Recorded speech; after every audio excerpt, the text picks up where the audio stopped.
E olha só, lembra lá no começo da pandemia, quando a gente falava sobre os idosos serem grupo de risco? Então, na época, a recomendação era que eles ficassem em casa, se cuidassem. Muita gente ajudou, lembra? Quando as pessoas levavam comida, levavam as compras até a porta deles?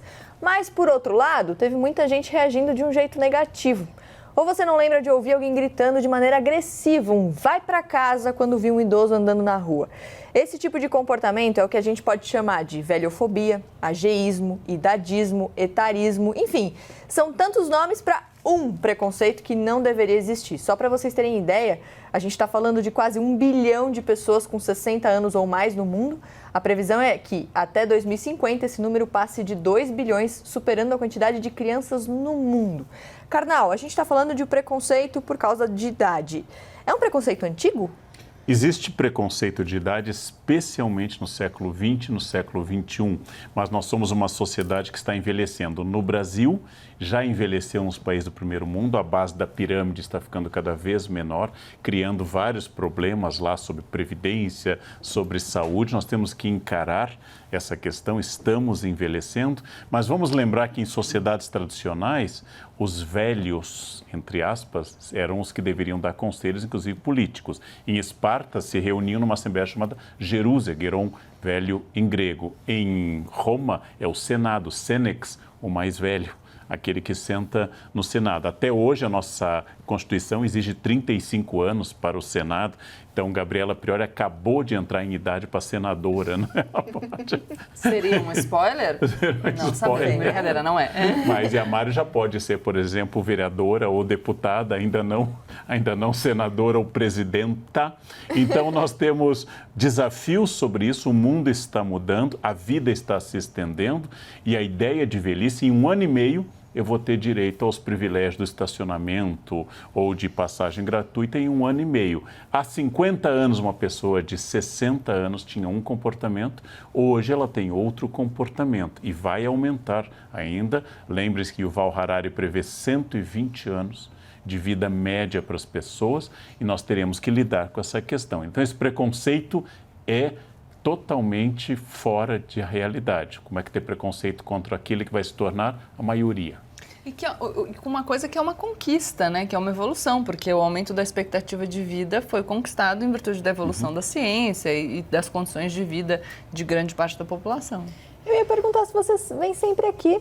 Tá belíssima hoje? Pois é, gente. Vou contar um segredo para vocês aqui. Existe uma coisa na televisão, né? Eu sou nova nesse mundo, que chama batimento.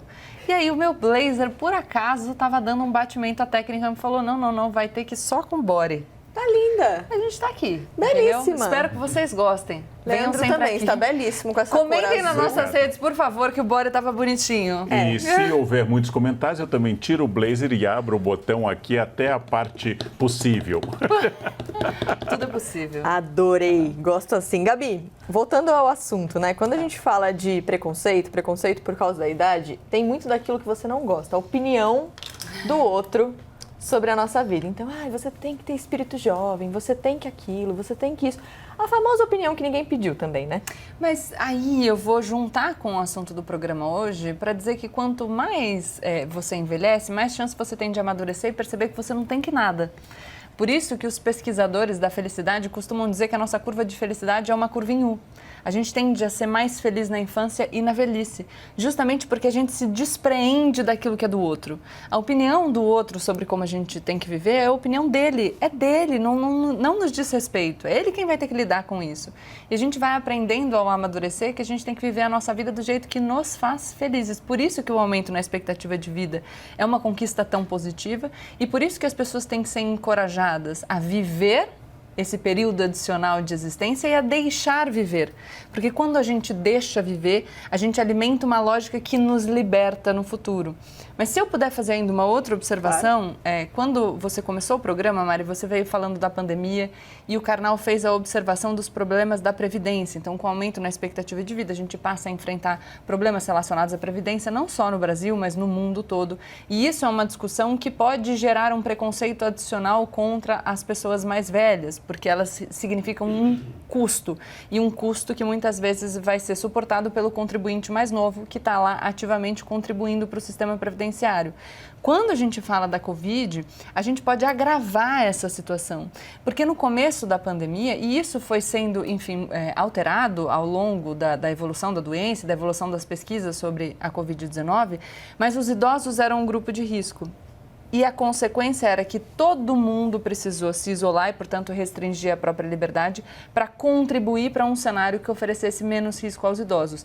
É uma ideia parcialmente equivocada, porque a gente estava protegendo todo mundo, né? Porque, afinal, a lotação dos hospitais prejudica todos de igual maneira.